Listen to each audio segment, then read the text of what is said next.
Welcome to the Weekly Dose. This is an AI-generated summary of a report by Augusta Global Insights analyzing business, markets, and the global economy. Full link in the description.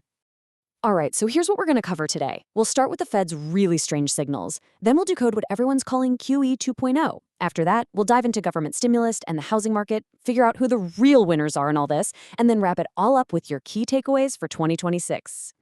So let's just jump right into the biggest puzzle that this report highlights. What in the world is the Federal Reserve doing? I mean, the signals we're getting are just completely mixed up.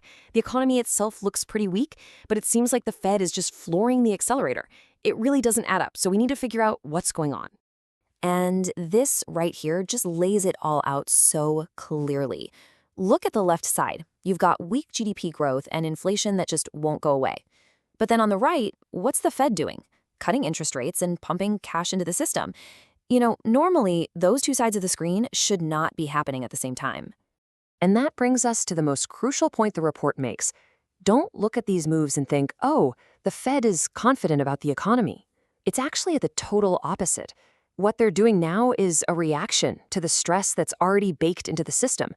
Think of it like this. Their actions are a lagging indicator. They're telling us what's already happened, not what's about to happen. Okay, so if the Fed's moves are a reaction to all this economic stress, what exactly are they doing? In this next part, we're going to break down the tools they're using, what a lot of experts are now calling QE 2.0. First, just a super quick refresher so we're all on the same page. Quantitative easing, or QE. It's the Fed's go-to move when the economy is slowing down. They basically buy up government bonds and other stuff, and that just floods the banking system with cash. The hope is that this will get everyone to spend more. And then, of course, the opposite of that is quantitative tightening, QT. That's when inflation is too high and they sell those same bonds to suck cash out of the system and cool things down. So just keep those two ideas in your head because what's happening right now is a really weird mix of things. And wow, just look at this number. This really shows you the scale of what we're talking about.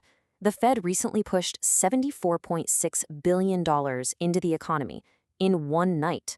That is the biggest single cash injection we've seen since the height of the pandemic. That's a huge flashing light. So when you see a massive injection like that, plus the talk of rate cuts while inflation is still a problem, well, that's exactly why experts have come up with a new name for this policy, QE 2.0. It's basically stimulus, but it's being done in a much sneakier, kind of less transparent way. So what makes this different from the old QE we're used to? Well, the report points out a few key things. First, the Fed is desperately trying to avoid calling it QE. Second, their buying is super targeted. They're only buying very short-term government debt, T-bills, while at the same time they're selling off their mortgage-related assets. So yeah, the mechanics are a bit different, but the end goal, it's the same. Pump cash into the system. Now, all this money printing isn't happening in a vacuum. Let's zoom out a bit and see how these Fed moves are slamming right into huge government spending plans and some pretty serious cracks that are starting to appear in the housing market. And the numbers on the government spending side are just mind-blowing. The report actually pulls some analysis that predicts direct government spending could hit $1 trillion in 2026. $1 trillion! But while all this stimulus cash is pouring out of Washington, the reality on the ground for regular people can be pretty brutal. This report highlights a quote from Nick Gurley, and it's a stark one. A homeowner in Florida just lost $140,000 on a house they bought in 2022. As he says, if you don't think there's a housing downturn, you're just not paying attention. And that's not just one person's sad story. The report shows that foreclosures are absolutely skyrocketing in key states like Florida and Texas. And here's why that matters so much. Those two states alone make up a huge chunk. We're talking 15 to 20% of the entire U.S. housing market. So these are not just some small, isolated cracks in the foundation. Okay, so you have the Fed pumping in cash, the government spending trillions, and parts of the real economy, like housing, showing some serious stress. So who actually benefits from all this chaos? Let's figure that out in this next section. I mean, this is the million-dollar question, isn't it? When you have so many powerful forces all pulling in different directions, you have to follow the money to see who's really coming out on top. And according to the analysis in this report, the answer is actually pretty straightforward. The real winners here? The commercial banks.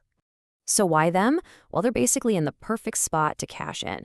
They get to lend out all this new money at really high rates, which keeps their profits nice and fat. But here's the most important part from the report. The commercial banks are the real money printers. Every time they make a new loan, they create a new deposit out of thin air, basically creating brand new money. The report also has this fantastic analogy to explain something really subtle but super important. By buying up all those short-term T-bills, the Fed is actually taking high-quality collateral out of the system.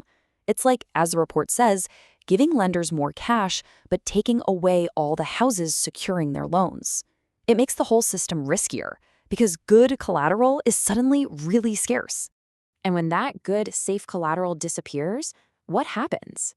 Well, investors start looking for tangible, real things. When you can't find a safe government bond, suddenly things you can physically own look a lot more attractive.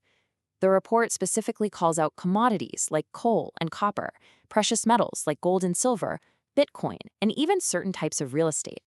Okay, we have covered a ton of ground here, so let's wrap it all up and boil it down to the most important things you need to remember from all this. All right, so here's the bottom line. Number one, the Fed is running a kind of stealth stimulus program, QE 2.0, pumping in tons of cash even though the economy is weak. Two, you add $1 trillion of government spending to that, and the risk of more inflation down the road goes way up. Three, the commercial banks are the biggest winners here. And four, as the Fed pulls all that safe collateral out of the market, real tangible assets, things like commodities, gold, and Bitcoin, start to look a lot more valuable.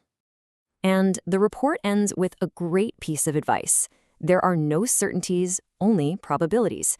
This was a short AI-generated summary. For the complete analysis, check the link in the description. New report every week.